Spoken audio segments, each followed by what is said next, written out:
दोस्तों, हनुमान जी एक ऐसे देवता हैं जिन्हें यह वरदान प्राप्त है कि जो भी भक्त हनुमान जी के शरण में आएगा उसका इस कलयुग में कोई भी कुछ नहीं बिगाड़ पाएगा। दोस्तों, क्या आपको पता है कि आमतौर पर हनुमान जी युद्ध में गदा का प्रयोग नहीं करते थे, बल्कि वे अपने मुक्के का प्रयोग करते थे। कहा जाता है कि हनुमान जी का मुक्का ऐसा था कि इससे बड़े से बड़े महारथी भी एक ही मुक्के में धराशायी हो जाते थे। शास्त्रों के अनुसार इंद्र के ऐरावत में 10,000 हाथियों के बराबर बल होता है, दिक्पाल में 10,000 ऐरावत के बराबर बल होता है और इंद्र में 10,000 दिक्पाल के बराबर बल होता है। लेकिन हनुमान जी की सबसे छोटी उंगली में ही 10,000 इंद्र का बल होता है। दोस्तों, रावण पुत्र मेघनाद भी हनुमान जी के मुक्के से बहुत ज्यादा डरता था। दोस्तों, इससे आप यह अंदाजा जरूर लगा सकते हैं कि हनुमान जी कितने पावरफुल हैं। दोस्तों, जरा सोचिए, जब हनुमान जी किसी को मुक्का मारते होंगे तब क्या होता होगा। आज हम इस वीडियो में तुलसीदास द्वारा रचित रामचरितमानस में हनुमान जी के मुक्के से जुड़ा एक ऐसा प्रसंग बताएंगे जब रावण जैसे महारथी को भी इस मुक्के का प्रकोप झेलना पड़ा। इसका उल्लेख तुलसीदास द्वारा रचित रामचरितमानस में मिलता है। यह उस समय की बात है जब मेघनाद ने हनुमान जी पर ब्रह्मास्त्र छोड़ा था और ब्रह्मास्त्र का मान रखने के लिए हनुमान जी ने स्वयं को बंदी बना लिया था और उन्हें रावण की सभा में ले जाया गया। वहाँ रावण के सामने हनुमान जी की कई विशेषताओं पर बात हो रही थी, जैसे कि हनुमान जी का अपार बल, उड़ने की शक्ति और विराट रूप धारण करने की शक्ति इत्यादि।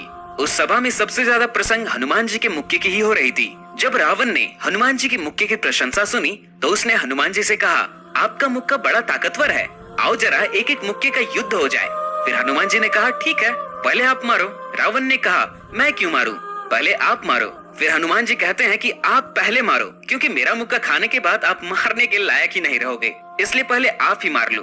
दोस्तों, यह सुनकर रावण बहुत ही क्रोधित हो गया और अपनी पूरी शक्ति से एक बहुत ही जोर का मुक्का हनुमान जी को मारा। इस प्रकरण की पुष्टि रामचरितमानस की यह चौपाई करती है, जाम टेक कपि भूमि न गिरा। रावण के एक मुक्के का हनुमान जी पर कोई भी असर नहीं पड़ा। हनुमान जी घुटने टेक कर रह गए, पृथ्वी पर गिरे ही नहीं। फिर रावण बहुत ही हैरान होकर अपनी 20 आंखों से हनुमान जी को देखता ही रह गया।